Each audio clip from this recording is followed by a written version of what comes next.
شكرا يا ربي شكرا هديت قلبي شكرا شكرا يا ربي شكرا هديت قلبي شكرا شكرا يا ربي شكرا هديت قلبي شكرا شكرا يا ربي شكرا هديت قلبي شكرا شكرا يا ربي شكرا هديت قلبي شكرا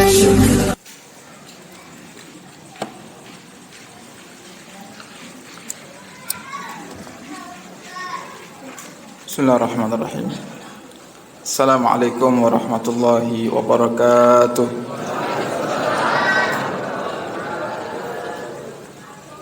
Alhamdulillah.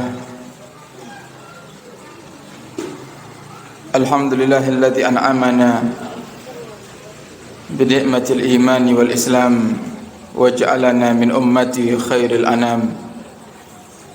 Allahumma salli wa sallim wa barik wa karrim wa majid wa azim ala sayyidina wa habibina wa syafi'ina wa qurrati a'yunina wa nuri qulubina maulana Muhammad wa ala alihi wa sahbihi al-barratil kiram. Subhanaka la ilma lana illa ma 'allamtana innaka antal alimul hakim. Rabbi shrah li sadri wa yassir li amri wa hlul 'uqdatam min lisani yafqahu qawli bi jahin nabi wa sahbi wal ali. Dusurukum ya ahlad darak, dusurukum ya ahlan naubah, dusurukum ya ahlal hilli wal aqad. Amma ba'd. Yang kami hormati para ulama, para kiai, para asatid wa naqsu bidzikir Ramo Kiai Haji Qalyubi Dahlan, yang juga semoga Allah Subhanahu wa taala memberikan kepada beliau umur yang panjang dalam ketaatan serta sehat wal afiah, dan Allah kabulkan segala hajat-hajatnya dunia dan akhirat, amin ya rabbal alamin. Dan juga para asatid yang hadir di malam hari ini, Ustadz Asrar, Ustadz Andi, Ustadz Nur Hamdi, Kiai Halim, Ramo Yai Halim, Masya Allah. Dan juga Pak Haji Sulman, Pak Haji Mursodo selaku Ketua Umum Majelis Asy-Syifa, Bapak Haji Didit selaku Ketua Hawari Majelis Asy-Syifa, dan juga segenap para pengurus Masjid Nur Rahmah, dan juga tidak lupa pengurus Nahdlatul Ulama, dan segenap para tokoh masyarakat, para orang tua kami, hadirin hadirat yang dirahmati oleh Allah Subhanahu wa taala. Alhamdulillah, di malam hari ini sakit kita mulai kembali rutinan kita setiap malam Sabtu Wage. Setiap malam Sabtu Wage dalam keadaan kaula panjenengan sedaya sehat walafiat. Semoga Allah selalu menambah untuk kaula panjenengan nikmat iman, nikmat sehat, nikmat afiat, sehingga kaula panjenengan saged istiqomah beribadah kepada Allah Subhanahu wa taala. Amin ya rabbal alamin.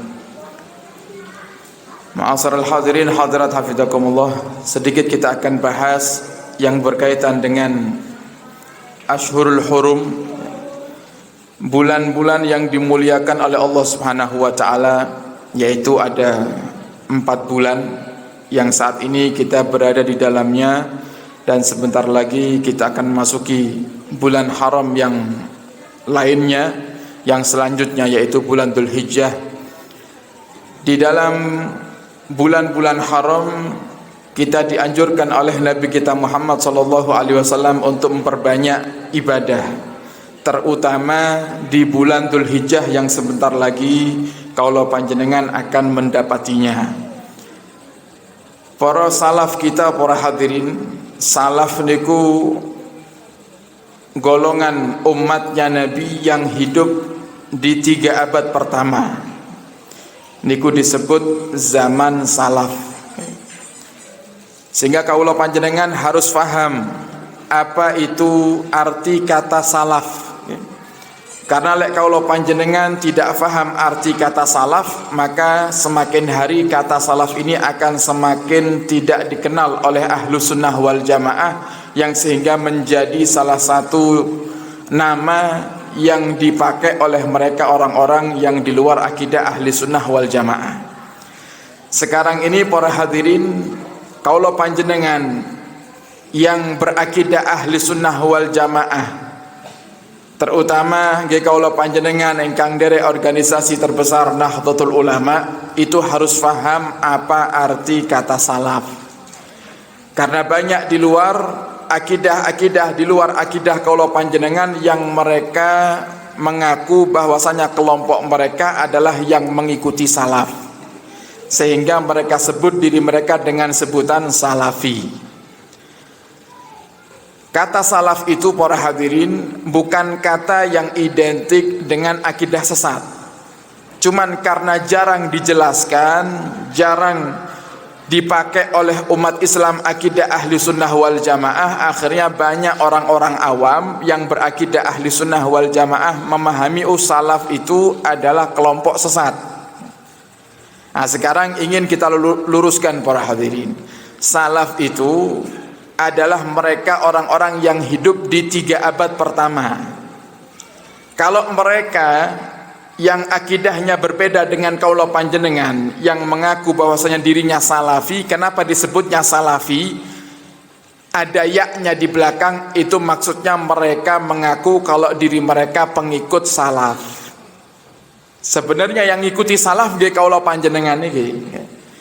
Cinta kalian Kanjeng Nabi kita buktikan dengan kita memujinya, kita baca salawat, kita baca maulid seperti tadi ya, dikatakan dalam kitab Hadiyatul Aba wal Azwaj, dikatakan boleh kita memuji Nabi kita Muhammad sallallahu alaihi wasallam, bahkan seandainya pun kita mubalaghah dalam memuji Nabi, kita sungguh-sungguh memujinya, sampai semua kata, semua ibarah yang menceritakan tentang keindahan manusia, semuanya kita sandarkan kepada Muhammad, mubalaghah. Bagaimana hukumnya mubalaghah? Berlebih dalam memuji Nabi, sangat memuji Nabi. Hukumnya bagaimana? Baik selagi tidak menyalahi aturan syariat. Contoh yang menyalahi aturan syariat niku para hadirin sebagaimana umatnya Nabi Isa. Umatnya Nabi Isa itu saking cintanya sama Nabi Isa sampai mereka menganggap Nabi Isa itu Tuhan. Nah, itu yang tidak boleh. Kita tetap meyakini Nabi kita Muhammad adalah manusia utusan Allah Subhanahu wa taala. Kita puji dengan sesempurna mungkin, sebatas kemampuan kita. Kata para ulama, seandainya kok kaulo panjenengan ingin memuji Nabi sehebat daripada tulisan tangan kita, sehebat daripada otak kita dalam melantunkan sebuah syair-syair indah yang berisi tentang pujian Nabi Muhammad, maka niscaya itu tidak sampai di titik sempurna dalam memuji Nabi kita Muhammad sallallahu alaihi wasallam. Oleh karenanya para penyair di antaranya mengatakan, ma madahtu Muhammadan bi qasaidi walakin madahtu qasaidi bi Muhammadin. Aku tidak memuji Nabi Muhammad dengan qasidahku, aku tidak memuji Nabi Muhammad dengan syair-syair karanganku, tapi aku memuji syair-syair karanganku dengan Nabi Muhammad sallallahu alaihi wasallam. Apa maksudnya? Syair yang dikarang oleh para ulama niku nggih, yang tadi dibacakan, dilantunkan ya Nabi salam alaika. Syair-syair niki para hadirin indah bukan karena indahnya susunan kata atau karena hebatnya orang yang ngarang, tapi karena yang dijelaskan adalah Nabi Muhammad sallallahu alaihi wasallam. Yang dipuji adalah Nabi Muhammad sallallahu alaihi wasallam, dan segala hal yang berkaitan dengan Nabi Muhammad itu tidak akan pernah sirna, tidak akan pernah tenggelam, ditinggal oleh masa. Contoh niki para hadirin nggih, tala al badru alaina. Tadi kita baca sama-sama ketika mahalul qiyam, tala al badru alaina min saniyatil wada. Qasidah ini, tala al badru alaina ini adalah lantunan syair yang dibaca oleh sahabat-sahabat Ansor di saat menjemput atau menyambut datangnya Nabi kita Muhammad sallallahu alaihi wasallam. Berarti sekitar 14 abad yang lalu. Sampai detik ini, kalau di hati kita ada cinta kepada Nabi, di saat kita mendengarkan atau membaca Thala al-Badru alaina, hati niku terenyuh, hati niku tersentuh membayangkan kehadiran Nabi Muhammad sallallahu alaihi wasallam. Memposisikan diri seandainya saya menjadi seperti mereka para sahabat Ansor yang menyambut kehadiran Nabi, melihat wajah indahnya Nabi, dan tidak pernah kita merasa bosan dengan qasidah Thala al-Badru alaina. Semakin dibaca semakin rindu untuk mengulanginya lagi. Semakin didengarkan semakin kita merasakan nyaman, nikmat, kelezatan. Berharap kita benar-benar bisa menyambut dan melihat Nabi Agung Muhammad sallallahu alaihi wasallam. Berbeda halnya para hadirin dengan syair-syair yang di situ tidak menceritakan Nabi kita Muhammad. Syair-syair yang bahkan di dalamnya hanya diisi dengan satu hal yang tidak manfaat, satu hal yang hanya sekedar untuk urusan dunia saja, maka akan habis dimakan waktu. You know what? Riyen enten lagu-lagu sing viral, lama kelamaan nggih telas niku lagune. You know what? Lama kelamaan nggih habis, lupa, dilupakan oleh manusia. Tapi Thala al-Badru alaina tidak ada yang melupakannya. Kenapa? Karena yang dipuji adalah Nabi kita Muhammad sallallahu alaihi wasallam. Kembali kepada pembahasan kaula panjenengan para hadirin, salafi atau salaf itu adalah mereka yang hidup di zaman 3 abad pertama. Sehingga yang berhak harusnya mengaku pengikutnya para salaf nggih kaula panjenengan. Siapa yang hidup di 3 abad pertama? Para sahabat Nabi, kemudian para tabi'in, kemudian tabi'ut tabi'in. Sahabat Nabi, mereka yang berkumpul dengan Nabi Muhammad. Dengan jumlah total para sahabat niku para hadirin 124.000 perkiraan. Total semuanya para sahabat Nabi sampai yang paling terakhir wafatnya yaitu Sayyidina Abu Tufail itu 124.000. Kemudian setelah wafatnya semua sahabat, zaman yang selanjutnya disebut zaman tabi'in. Sinten niku tabi'in? Mereka yang tidak mendapati zamannya Nabi, tapi mereka mendapati zamannya sahabat. Jadi mereka pernah melihat sahabat, pernah kumpul sama sahabat Nabi, niku disebut tabi'in.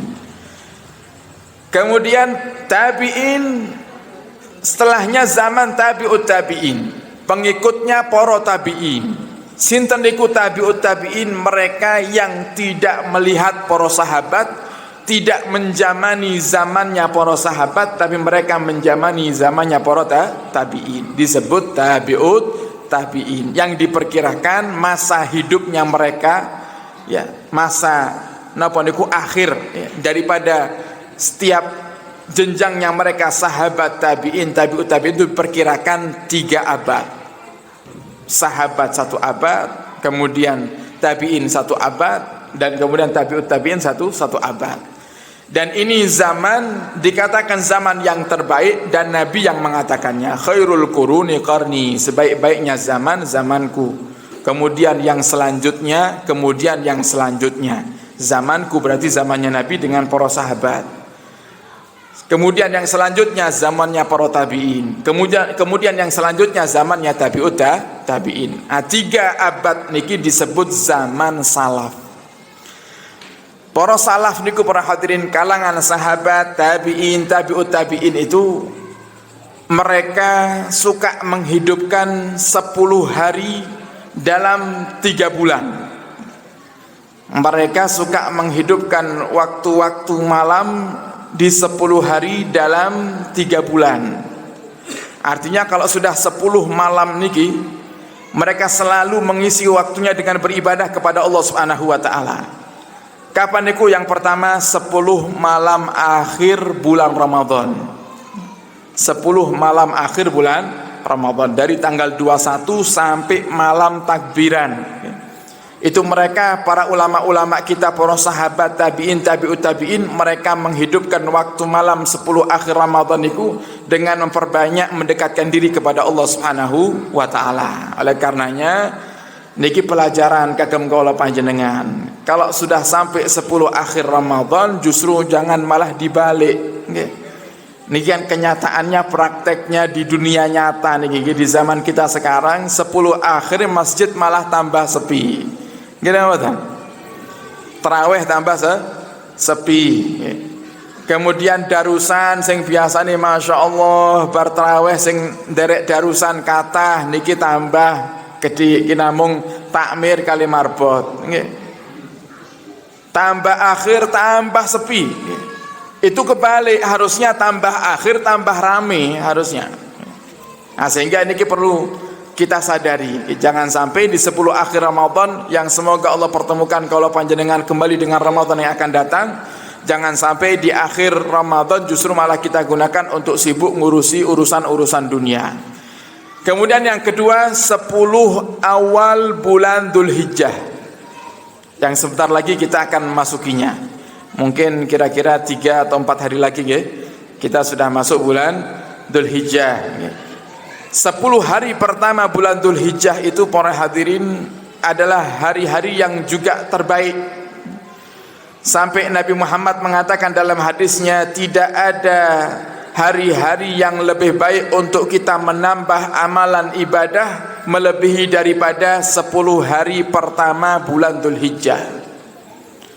Dan ini pun juga diisyaratkan oleh Allah Subhanahu wa taala dalam Al-Qur'an, wal fajri walayalin ashr. Dan demi waktu fajar. Kalau sudah Allah menggunakan beberapa hal untuk dijadikan qasam, dijadikan sumpah demi waktu fajar, itu berarti waktu fajar itu waktu yang baik. Okay. Wadduha, demi waktu duha, berarti waktu duha waktu yang baik. Walaili, dan demi waktu malam, berarti waktu malam itu waktu yang baik. Makanya para ulama itu, para hadirin, di antara mereka riyen niku paling sumpek kalau sudah waktu malamnya hilang. Jadi mereka tuh kalau sudah dengar adzan subuh mereka sedih. Bukan sedih karena datangnya subuh, bukan, karena sedih kehilangan waktu malam. Kepingin semuanya waktu malam. Kenapa? Karena waktu malam, waktu yang dimuliakan oleh Allah Subhanahu wa taala. Tidak ada satupun para wali di muka bumi ini hingga detik ini yang diangkat menjadi wali oleh Allah Subhanahu wa taala kecuali di waktu malam. Tidak ada wali diangkat waktu siang, tidak ada. Wali niku pasti diangkat waktu malam. Kenapa? Karena waktu malam waktu yang mustajab, waktu banyaknya manusia tertidur lelap, sedangkan kita masih fokus beribadah kepada Allah Subhanahu wa taala, seperti kalau panjenengan sekarang. Ini kalau di kelurahan nih, kelurahan ini apa nih? Desa ini apa nih? Mangun di Karang. Di sebatas desa Mangun di Karang, kira-kira sing hadir ning Masjid Nur Rahmah kalian sing boten hadir luwih kathah pundi kira-kira? Sing hadir napa sing boten hadir? Sing boten hadir. Berarti jenengan dipilih kalian Gusti Allah untuk menjadi hambanya yang terkhusus, bisa hadir di tempat-tempat yang mulia, di banyaknya manusia yang mereka tidak bisa hadir. Mereka tidak dipilih oleh Allah untuk hadir. Begitulah waktu malam. Tidak semuanya orang bisa mengerjakan ibadah di waktu malam. Salat 5 waktu, nggih, banyak yang menjalankan, tapi untuk salat malam tidak banyak yang menjalankan. Salat sunnah duha mungkin banyak juga yang jalankan, tapi salat sunnah tahajud tidak banyak yang menjalankan. Makanya orang yang istiqamah menjalankan salat tahajud itu dikatakan di hatinya ada cinta kepada Allah Subhanahu wa taala. Karena apa? Dia berkorban.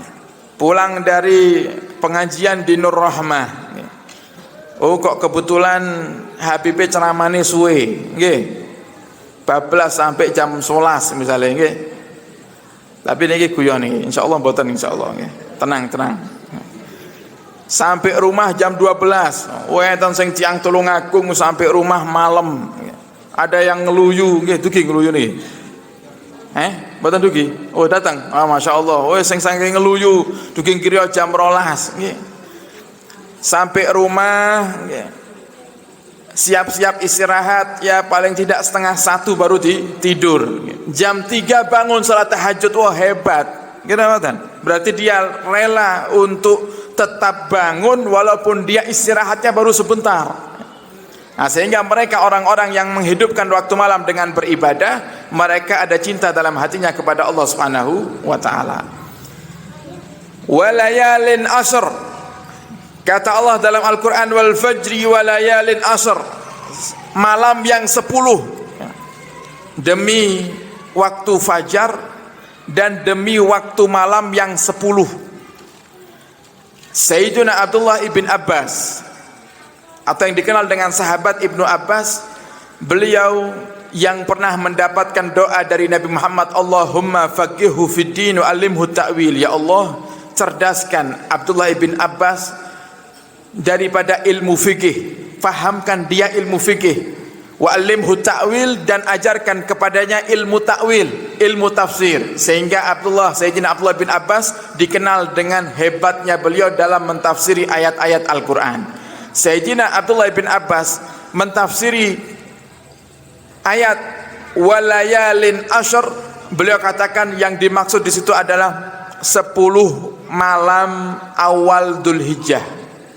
10 awal Dzulhijjah. Walayalin ashr wasaf'i wal watr. Wasaf'i, saf'i itu artinya genap. Al watr itu artinya ganjil. Wasaf'i, dan demi waktu yang genap. Apa waktu yang genap itu? Beliau pun juga menjelaskan waktu yang genap itu adalah tanggal 10 Dzulhijjah, yaitu hari raya Idul Adha. 10 ini kan genap. Wal watri, kemudian yang ganjil 3 hari tasyrik setelah hari raya Idul Adha. Nah, sehingga ayat ini para hadirin menjelaskan bagaimana Allah Subhanahu wa taala memilih dari sekian banyaknya waktu-waktu di bulan Dzulhijjah. Bahkan Nabi mengatakan dalam hadisnya, Allah Subhanahu wa taala menciptakan daerah, negeri-negeri, wa afdalul bilad, dan paling baiknya satu negeri itu adalah al-baladul haram, kota Makkah dan Madinah ya. Kota Makkah dan Madinah. Nah, jadi kota Makkah Madinah ini termasuk kota yang disucikan oleh Allah. Disebut haram bukan artinya oh itu kota yang diharamkan, bukan. Kota yang dimuliakan, sehingga kalau panjenengan dilarang untuk bermaksiat di kota itu, dilarang untuk mengotori kota tersebut. Bahkan sampai-sampai saking dimuliakannya oleh Allah Subhanahu wa taala, para ulama diantaranya membahas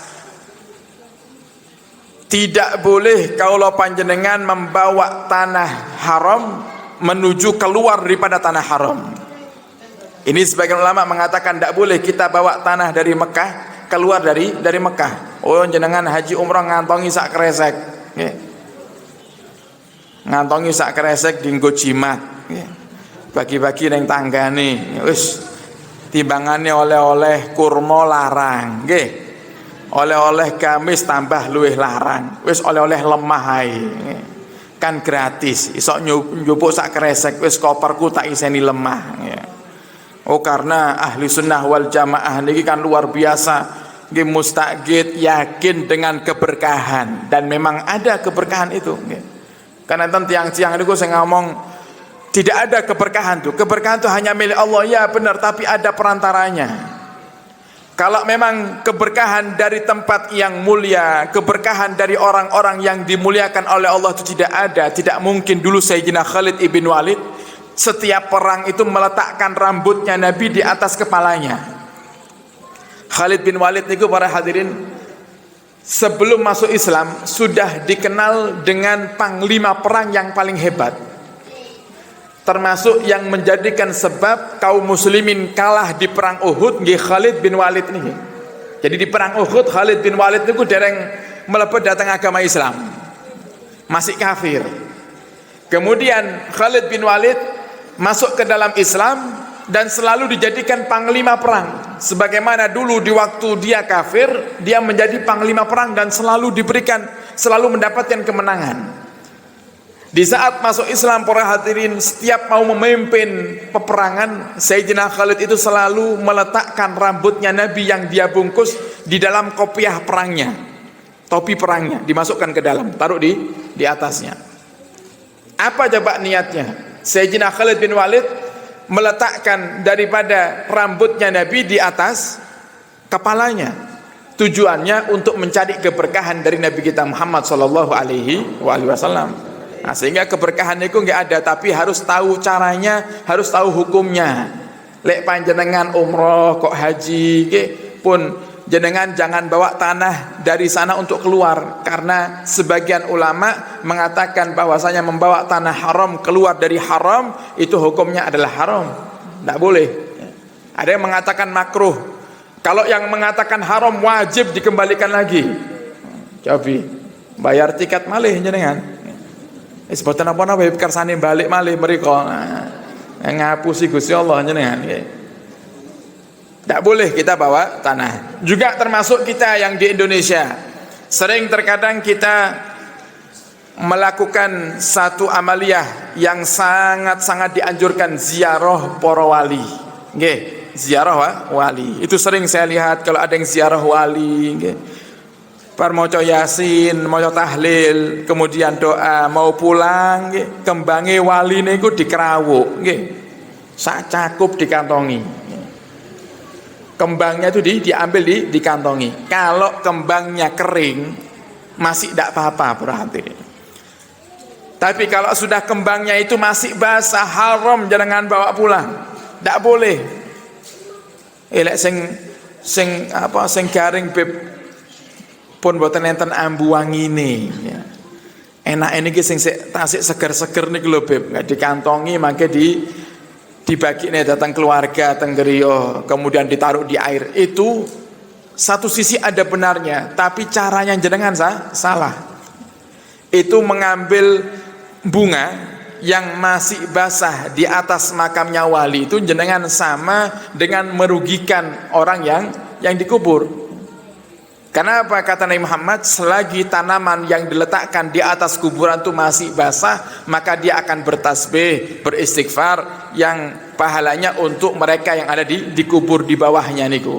Nah, makanya kaulah panjenengan lek ziarah bapak ibu, kita nebar bunga. Nggih. Selagi bunganya belum kering, maka bunga-bunga yang masih basah itu akan beristighfar, bertasbih untuk bapak ibu kaulah panjenengan yang ada di alam barzakh. Lah niki bunga yang basah lagi enak-enak istighfar buat wali-walinya jenengan kantongi. Lah kira-kira pripun niku? Akhirnya kan rasido istighfar kagak walinya, jadi salah. Ada lagi kemarin orang umroh ini juga catatan, kalau nganter Umi sama istri untuk cium Ka'bah. Dengan jumlah banyaknya orang yang berjubel niku, saya mencoba untuk menjaga istri sama Umi, mencoba untuk merangkul supaya tidak didorong-dorong sama orang. Kemudian Umi sama istri cium Ka'bah, saya melingkari, ya. Saya seperti ini jaga. Kok ternyata di bawah saya ini ada orang lagi jongkok. Padahal ini orang lagi banyak nih, ya, dorong-dorongan untuk mendekat ke arah Ka'bah, ini dia nyantai, dia jongkok di bawah. Saya tuh penasaran, ini orang kenapa? Apa dia sakit? Ya? Apa dia itu sudah tidak kuat, lemah, terhimpit sampai akhirnya dia jongkok? Ternyata apa para hadirin? Tengah-tengah saya nunggu Umi sama istri berdoa di Ka'bah, dia berdiri. Lah ternyata dia jongkok gunting kainnya Ka'bah. Itu saya geleng-geleng, ya Allah. Ini ngambil berkah tapi carane nyolong. Nggih. Niku padha lek jenengan kepengin apa ngambil berkahnya kiai. Wis kula pokoke mangke lek namu ning omane kiai misalnya nggih, Kiai Fulan bin Fulan kula badhe mendhet berkah datang kiai. Kemudian jenengan bingung, kira sampai rumah kiai ini apa yang mau saya ambil berkah dari kiainya. Oh kok ketokan sandali kiai. Nggih.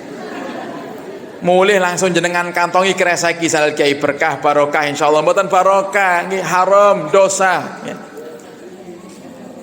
Jadi harus tahu caranya. Berkah itu bukan nyolong ya. Berkah itu bukan mencuri, berkah itu bukan merusak ya. Bahkan ini juga ada beberapa makam-makam wali ya, yang saya diantara beberapa makam-makam wali-wali Songo ya, ada beberapa pengurus itu yang cerita ya. Dulu waktu dibuka untuk umum makamnya itu banyak orang-orang yang juga neteli batu makam ya. Batu makami wali lah ditutui ya. Jadi ziarah wali numpak bis ngisangu Palu ya. Kagem napa kagem nutui makami wali.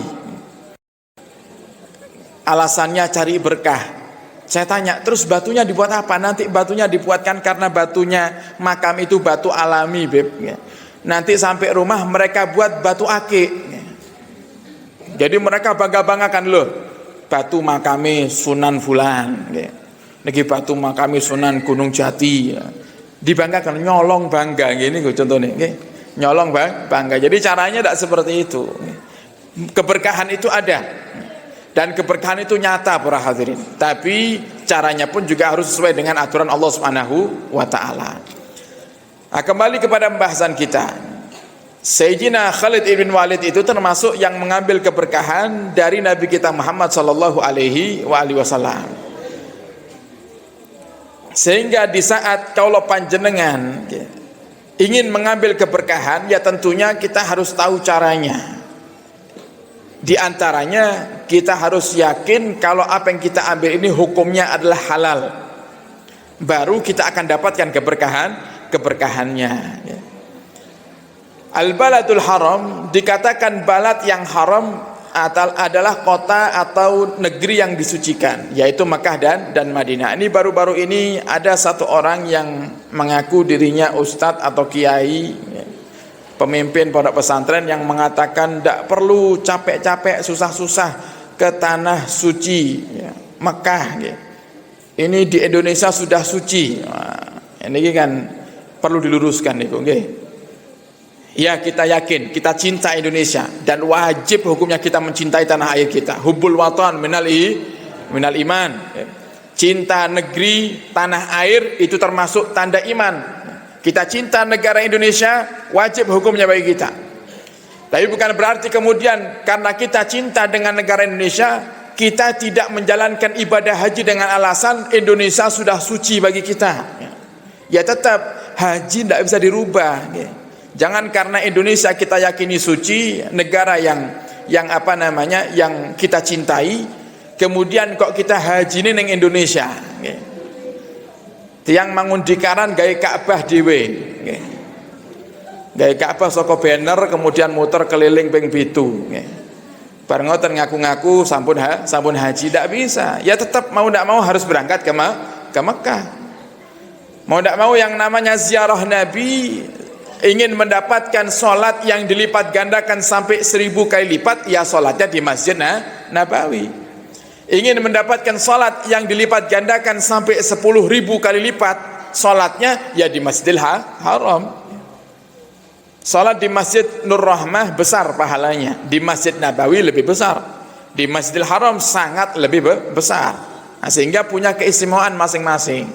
Kalau dikatakan Indonesia suci, oh semuanya negara niku para hadirin ya. Bumi ini semuanya suci. Bumi ini dalam segi ilmu fikih semuanya suci. Makanya kata Nabi, termasuk beberapa hal yang Allah berikan kepada Nabi tidak Allah berikan kepada nabi-nabi terdahulu. Napa niku kata Nabi Muhammad, ju'ilat liyal ardu tahura. Allah jadikan bumi ini untukku suci. Dalam artian apa? Umat-umat terdahulu niku para hadirin kalau sholat ingin menyembah Allah Subhanahu wa taala harus pergi ke tempat ibadah.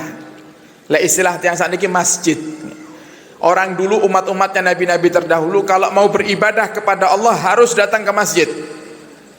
tidak melaksanakan ibadahnya di masjid bagi umat-umat terdahulu itu tidak diperkenankan, tidak boleh. Tapi umatnya Nabi Muhammad sallallahu alaihi wasallam, kalau panjenengan kok ternyata ada uzur berada di satu daerah yang di situ jauh dari masjid, kita bisa sholat di rumah, bahkan kita bisa sholat di jalan. Bahkan seandainya kok kita tidak bawa alas, kita bisa sholat di atasnya tanah langsung. Nah, ini juga pelajaran.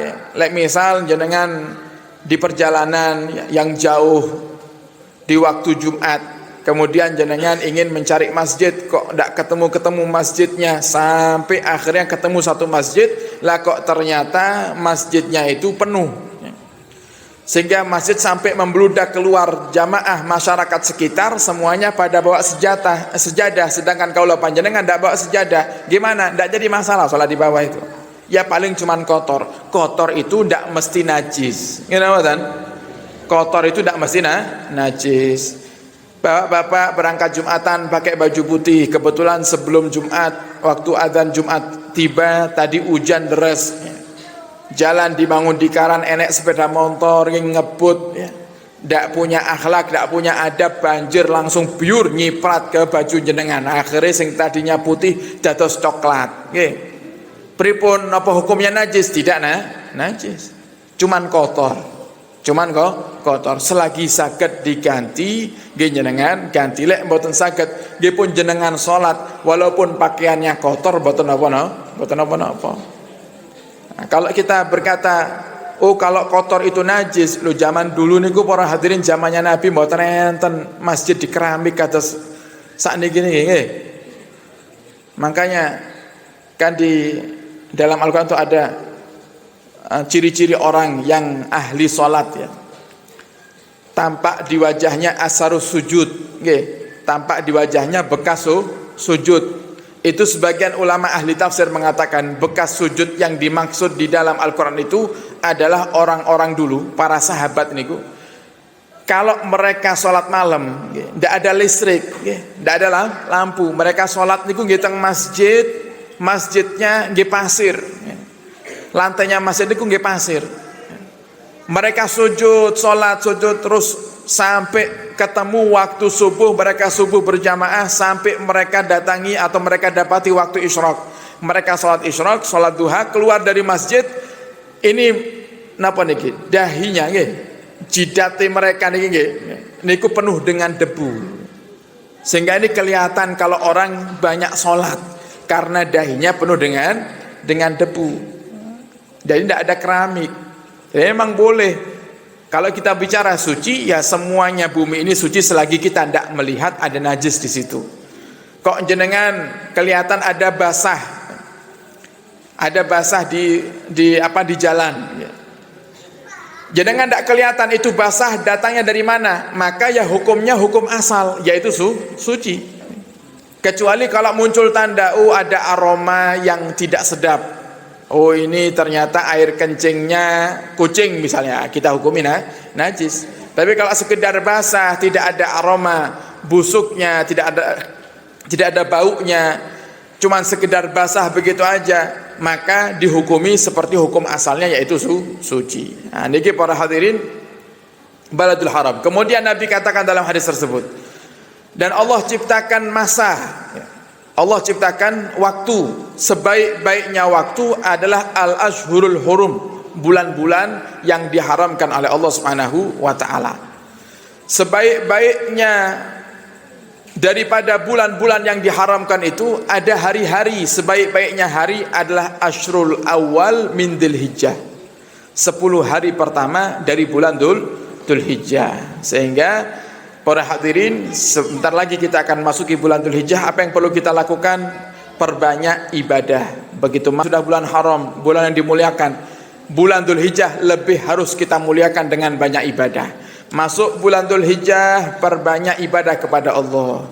Yang biasanya tidak pernah duhaan, nanti ayo awal Dzulhijjah mulai duhaan. Semoga terus bisa istiqomah sampai akhir hayat. Yang kuat puasa, perbanyak puasa sunnah di 10 hari pertama. Dari tanggal 1 sampai tanggal 9. Tanggal 1 sampai tanggal 9. Tanggal 10 hari raya Idul Adha haram bagi kita puasa. Hari tasyrik juga haram bagi kita puasa. Kalau tidak bisa puasa dari tanggal 1 sampai 9, minimal panjenengan pilih 2 hari. Yaitu hari apa?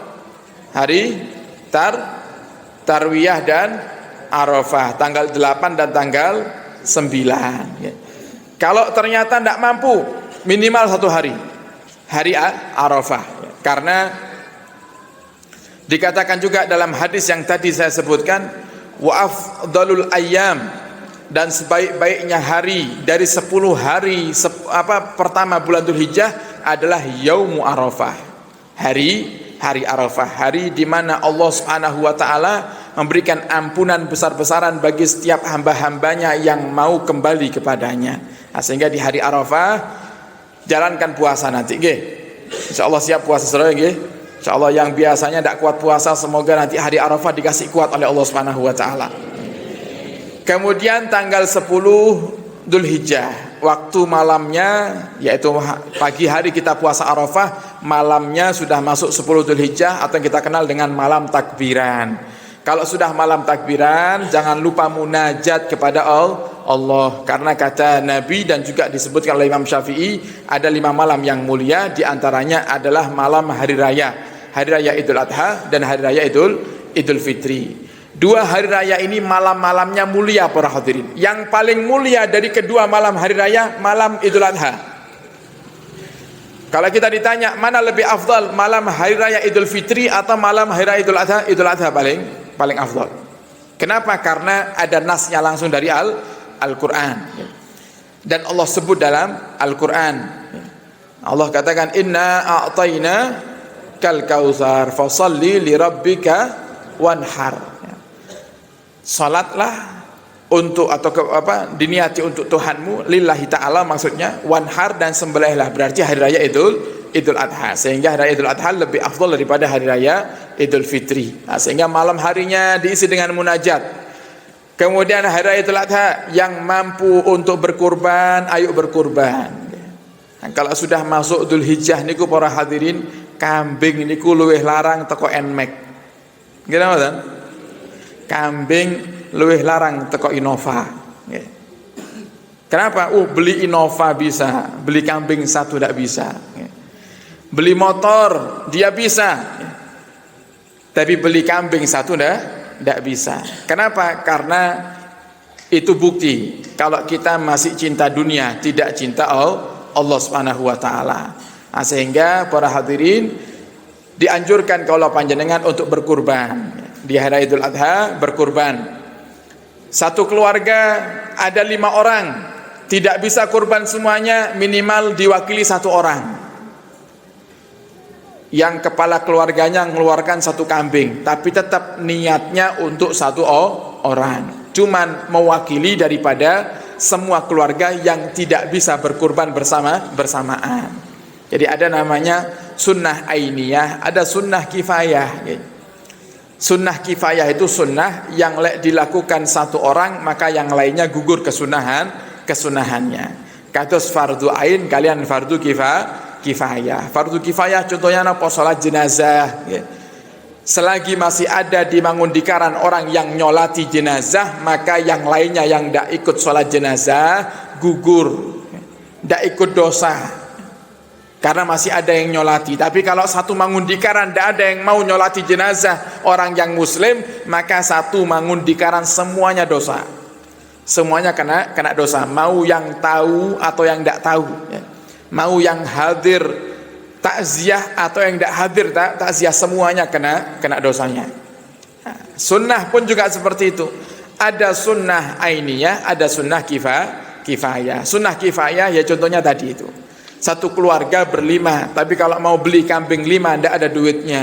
Akhirnya beli kambing 1, tapi tetap niatnya untuk satu orang, 1 kambing untuk 1 orang, 1 sapi untuk 7 orang. Paham nggih Bapak Ibu nggih?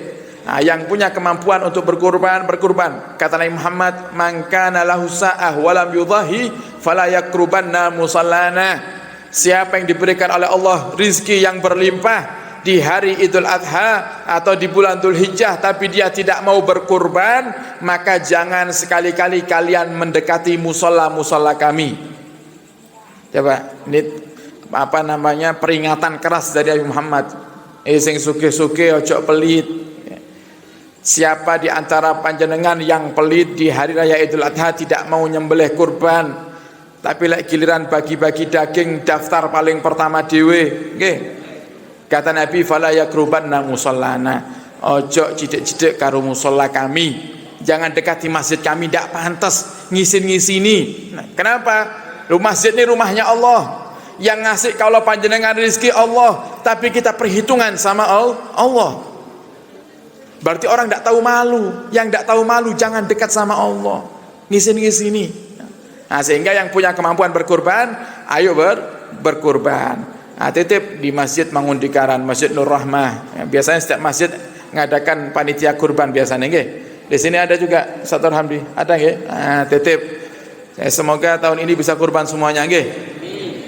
Semoga tahun ini di Masjid Nur Rahmah sapinya 15. Satu warga dapat 2,5 kilo. Wah, kan enak. Seneng toh, nggih. Biasanya oleh mek setengah kilo, di sini balung tok, nggih. Di sate balung, nggih. Mboten saged dimaem. Lek 2,5 kilo wis insyaallah daging tok niki sini, nggih. Nah, insyaallah nggih, semoga-moga Allah jadikan kita termasuk yang dipilih untuk berkurban di hari raya Idul Adha ini. Amin ya rabbal alamin. Ma'asyiral hadirin hadirat hafizakumullah. Nah, ini penjelasan tentang kemuliaan bulan Dzulhijjah. Sehingga mari diisi bulan Dzulhijjah yang akan datang ini dengan perbanyak ibadah kepada Allah Subhanahu wa taala. Mugi-mugi Allah paring datang kaula panjenengan kemudahan untuk menghidupkan 10 awal bulan Dzulhijjah dengan banyak beribadah kepada Allah Subhanahu wa taala, yang kemudian disusul dengan kita istiqamah beribadah kepadanya. Amin ya rabbal alamin. Wallahu a'lam bissawab. Jangan lupa para hadirin, ada rutinan bersama kami di Grogol kapan? Selasa besok. Di Grogol Selasa besok. Selasa malam Rabu. Nggih. Nah, nanti tempatnya saged tanya ke Ustaz Andi atau Ustaz Asror, atau bisa nanti dilihat di grup Jamaah Majelis Asyifa. Ingkang warga Nganjuk sing dereng bergabung saged langsung minta bergabung, nggih. Nanti tanya ke teman-teman yang di Nganjuk adminnya siapa, nanti akan dibantu oleh admin untuk masuk bergabung di grup Jamaah Majelis Asyifa. Majelis Asyifa niku para hadirin sanes majelis kula. Kula hanya berkhidmah di Majelis Asyifa. Kula, Pak Haji Mursodo, Pak Haji Didi dan teman-teman semuanya ini, kita semuanya sama-sama sedang berkhidmah di Majelis Asyifa. Berharap semoga Allah berikan sebagaimana namanya Asyifa, Allah berikan kesembuhan kepada saya, kepada keluarga saya, dan juga semua orang yang bergabung, baik yang berjuang ataupun yang bergabung menjadi jamaah Majelis Asyifa, disembuhkan penyakit-penyakitnya zahiran wa batinah. Itu niat kami. Niat kami di Majelis Asyifa ini bukan ingin mencari pamor, cari nama supaya dibilang oh punya majelis, atau kita mencari pujian, oh Asyifa punyanya Habib Hasan, bukan. Asyifa punyanya Rasulullah.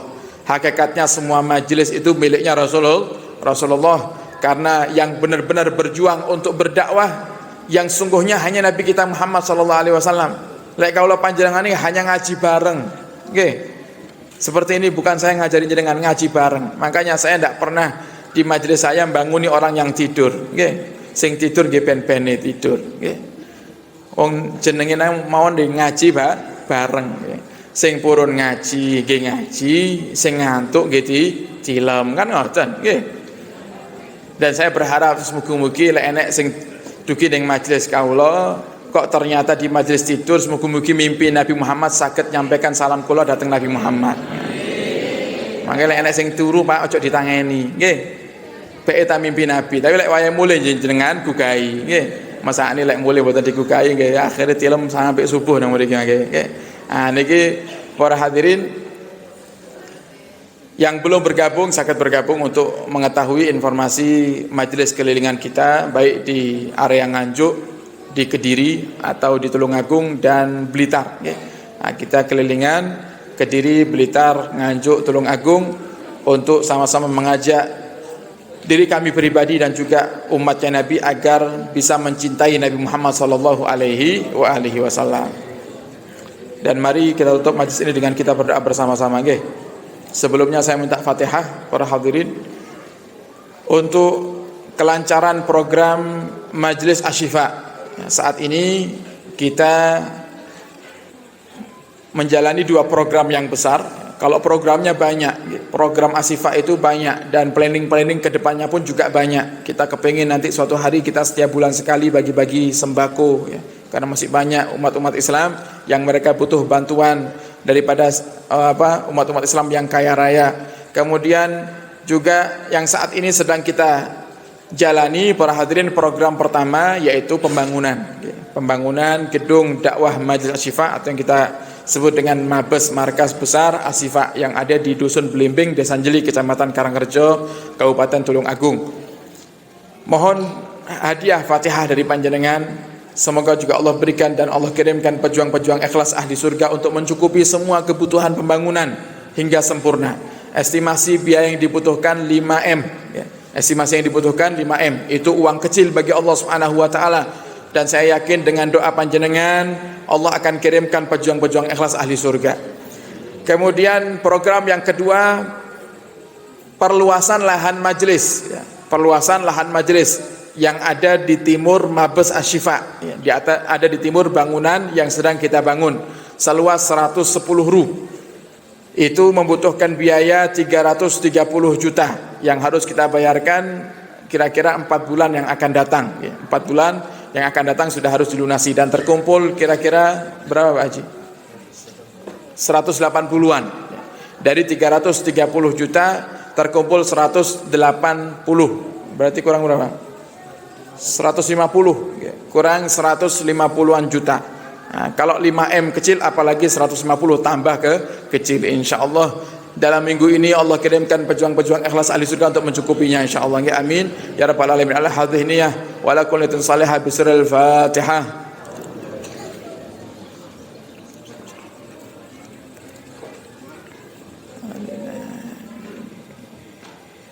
Bismillahirrahmanirrahim. Alhamdulillah rabbil alamin. Allahumma salli wa sallim ala sayyidina Muhammadin fil awwalin wal akhirin wa salli wa sallim ala sayyidina Muhammadin fi kulli waqtin wa hin wa salli wa sallim ala sayyidina Muhammadin hatta tarisal arda wa man 'alaiha wa anta khairul warisin. Allahumma ighfir dhunubana, ampunilah dosa kami ya Allah, wastur uyubana, tutup aib kami ya Allah. Fakama satarta uyubana fid dunya fastur uyubana fil akhirah. Sebagaimana engkau telah menutup aib kami di dunia ini ya Allah, maka tutuplah aib kami nanti di akhirat ya Rabb. Wa tahhir qulubana, bersihkan hati kami minan nifaq, dari kemunafikan, wa minal hasad, dari kedengkian, wa minal hikid, dari kebencian, wa min amradil qalbiyah, dan dari segala penyakit hati ya Rabb. Dan ya Allah, tanamkan dalam hati kami cinta kepadamu dan cinta kepada kasihmu Nabi Muhammad.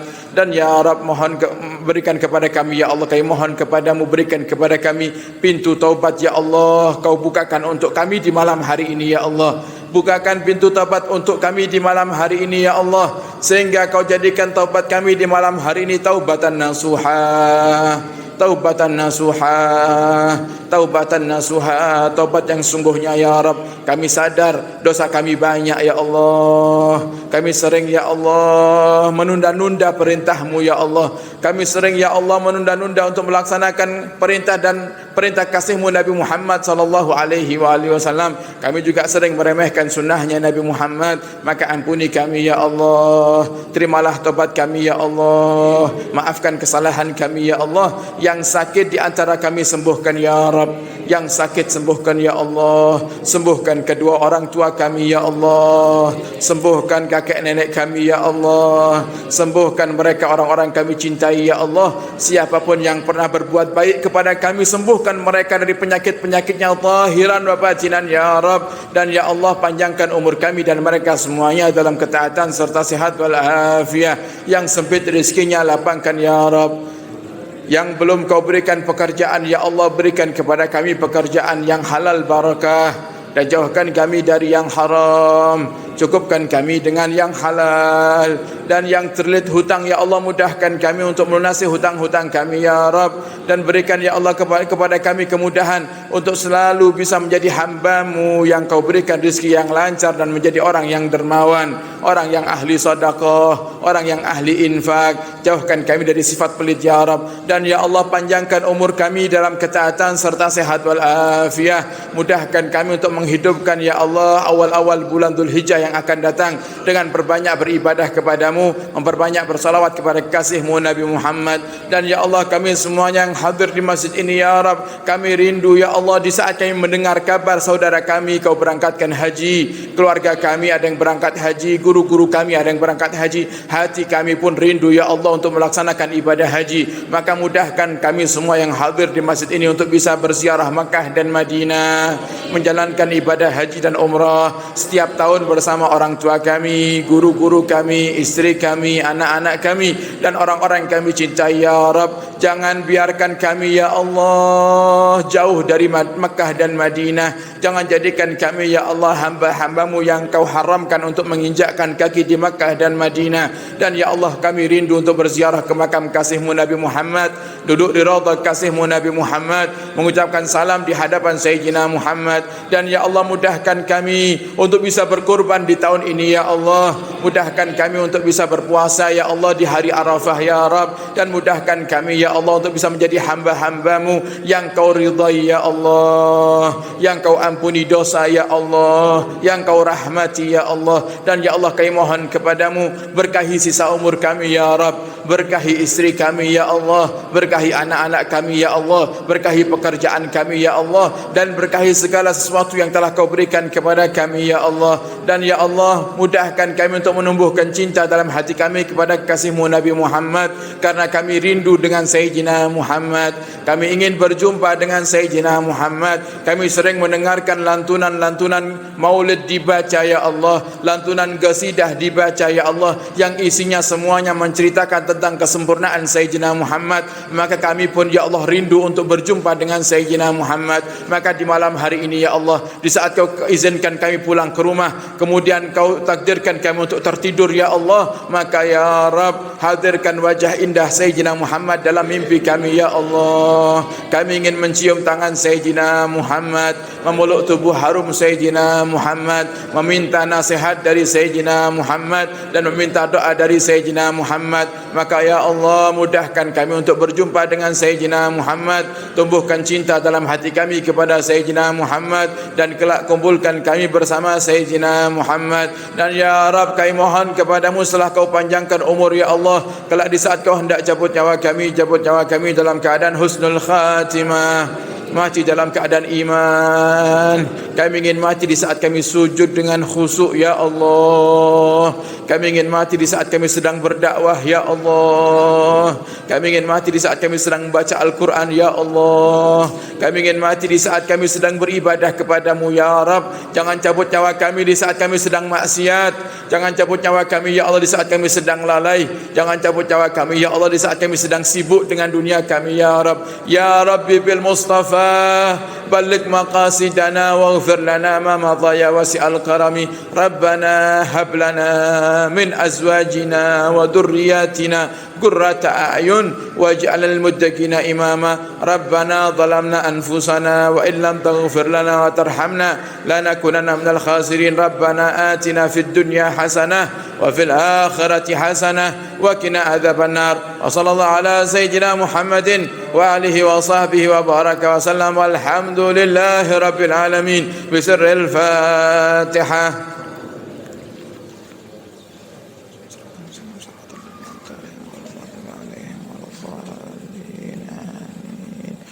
dan kami mengundang panjenengan sedaya minimal sakit hadir di rutinan akbar Majelis Asy-Syifa yang ada di Mabes Asy-Syifa Karangrejo Tulungagung. Setiap malam Senin kalau nggak ada rutinan dengan teman-teman baca Maulid Simtudurar seperti tadi, kemudian kita ngaji bareng, ngambil nasihat dari hadis Nabi dan kalamnya para ulama. Setiap hari Senin ba'dal Isya. Satu malam di dalam sebulan itu kita ambil malam Senin Kliwon kalau tidak salah. Malam Senin Kliwon itu kita buat acaranya akbar, acaranya lebih besar, dengan kita bacakan tahlil untuk para luhur-luhur kaula panjenengan yang hadir. Sehingga kami berharap warga Mangundikaran saged rombongan hadir mriko. Nggih. Insyaallah mangke jenengan lihat di kalender kapan malam Senin Kliwon jenengan hadir ke Tulungagung, sama-sama kita majlisan bareng, kemudian kita baca tahlil untuk luhur-luhur kaula panjenengan. Leres nggih malam Senin Kliwon nggih Pak Haji nggih. Malam Senin Kliwon nggih. Nah, ini kan kula teng mriki sebulan sekali, nggih jenengan gantian mereka nggih sebulan sekali, nggih. Insyaallah siap nggih. Mangke lek napa niku mboten enten kendaraane mangke saged dibentuk oleh panitia, mangke juga bisa dibantu oleh para pejuang-pejuang insyaallah, nggih. Yang mungkin terkendala biaya saged nyewa elf sareng-sareng mangke lek emang biayanya mangke kurang saged mangke dibicarakan dengan para pejuang-pejuang Majelis Asy-Syifa insyaallah. Allah akan berikan kemudahan sehingga jenengan saged hadir datang Mabes Asy-Syifa Tulungagung nggih insyaallah nggih. Mangke malam Senin Kliwon yang akan datang kula absen tiyang Mangundikaran kira-kira dugi napa mboten nggih. Lek mboten dugi bulan ngajeng kula gaib mangke nggih. Kula mboten hadir nggih. Nah, insyaallah gantian. Insyaallah mugi-mugi berkah sedaya nggih. Amin ya rabbal alamin. Sekian dari kami, kurang lebihnya mohon maaf dan mohon doa selalu. Wabillahi taufiq wal hidayah. Assalamualaikum warahmatullahi wabarakatuh. Subhanakallahumma bihamdika asyhadu an la ilaha illa anta nastaghfiruka wa natubu ilaik. سبيل الدموع سبيل مريح تنهد يا صاحي كي تستريح وغص الدعاء الخفي الصريح يسعك الفضاء الرحيم الفسيح سبيل الدموع سبيل مريح تنهد